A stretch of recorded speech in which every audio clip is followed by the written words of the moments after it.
കുറേ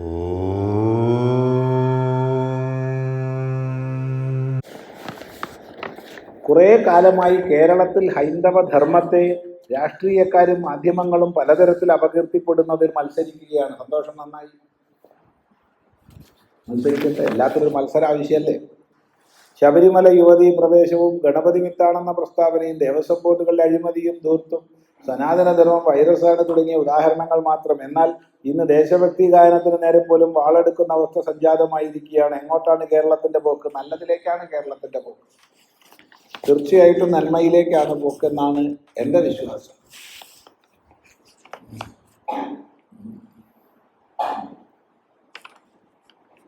ദേശഭക്തി ഗാനം പാടി കുറെ മക്കള്, അതുകൊണ്ട് ഇപ്പം എന്തുണ്ടായി? ഏകദേശം ഒരു 10,000 ആൾക്കാർക്ക് മാത്രം അറിയാവുന്ന ഒരു ദേശഭക്തി ഗാനം ഇന്ന് ലക്ഷക്കണക്കിന് പേര് ചർച്ച ചെയ്യുന്ന അവസ്ഥയിലേക്ക്. അത് പാടിയ കുട്ടികളെ ഇന്ന് ഞാൻ കണ്ടിരുന്നു. ഇന്നലെയല്ല, അവരത് പാടിയില്ല, അവര് വന്ദേ മാതരം നല്ല സുന്ദരമായിട്ടൊന്ന് ആലപിച്ചു ഒരു ചടങ്ങിൽ എറണാകുളത്ത്. അതേ വിദ്യാലയത്തിലെ അതേ മക്കൾക്ക്. ആ മക്കൾക്ക് വല്ല പ്രശ്നമുണ്ടോ? ഇല്ല, അവർ സന്തോഷം. എന്ന് മാത്രമല്ല, മക്കൾക്കൊക്കെ പൈസ കിട്ടാൻ പോവാ, സമ്മാനം ആരൊക്കെയോ കൊടുക്കുന്നുണ്ട്. അത്ര എല്ലാ കുട്ടികൾക്കും 10,000 രൂപ വീതവും സ്കൂൾ ഹെഡ് മാസ്റ്റർക്ക്, പ്രിൻസിപ്പാൾക്ക് 1,00,000 രൂപ വീതവും കൊടുക്കാൻ ചിലർ മുന്നോട്ട് വന്നിട്ടുണ്ട്. എത്ര ഗുണമായി? സന്തോഷമല്ലേ? അതെ, അഭിമാനമുള്ളവരില്ലേ? അപ്പം അതുകൊണ്ട് ഇപ്പം എന്തുണ്ടായി? ഗുണമുണ്ടായോ ദോഷം ഉണ്ടായോ? ഗുണമുണ്ടായി. മഹാഭാരത യുദ്ധം ഉണ്ടായതുകൊണ്ട് ഗുണമുണ്ടായോ ദോഷം ഉണ്ടായോ എന്ന് വെച്ചാൽ നമുക്ക് ഗുണമുണ്ടായി. അതുകൊണ്ടാണ് നമുക്ക് ഭഗവത്ഗീത കിട്ടിയത്. ബാക്കി നമ്മൾ നോക്കണ്ടെന്നേ. ആരോ യുദ്ധം ചെയ്യോ മരിക്കോ എന്തോ ചെയ്തോട്ടെ, അതൊക്കെ ലോകത്തിന്റെ നിയമമാണ്. നമുക്ക് ഗീത കിട്ടിയ അതുകൊണ്ടാണ്. ഇതാ നമ്മുടെ ദൃഷ്ടി.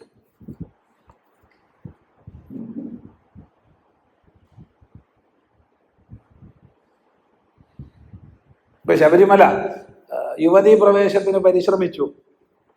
അതിന് പ്രധാന നേതൃത്വം കൊടുത്ത ആൾ ഇപ്പോൾ എവിടെയാണ്?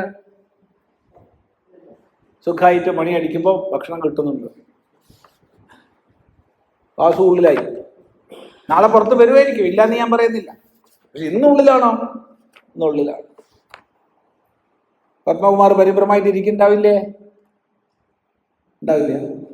കാരണം നാളെ എന്നെയും അകത്താക്കാമെന്നുള്ള പരിഭ്രമയൊക്കെ ഉണ്ടാവില്ല. അപ്പം അത്ര നെഞ്ചുവേനയൊക്കെ തുടങ്ങാൻ സാധ്യതയുണ്ട്.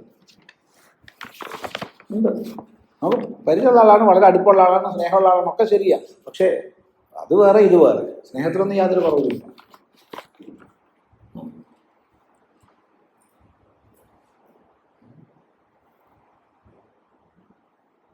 അയ്യപ്പ സംഗമം നടത്തിയ നാൾ എന്തിനാ?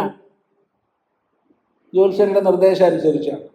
അപ്പൊ ജ്യോത്സ്യരുടെ അടുത്ത് പോയിട്ടുണ്ടെങ്കിൽ ക്ലേശം ഉണ്ടായിട്ടില്ലേ? ഉണ്ടായിട്ടുണ്ട്. ഇത്രയേ ഉള്ളൂ. അത് മനസ്സിലാക്കാൻ ഒന്നേ ഉള്ളൂ. ധർമ്മം മാത്രമേ ജയിക്കൂ. ധർമ്മ സർവത്ര വിജയീ ഭവതു ശ്രേയസേ നൃണാം എന്ന് ശ്രീനാരായണ ഗുരുദേവൻ പറഞ്ഞത് ഓർമ്മിക്കുക.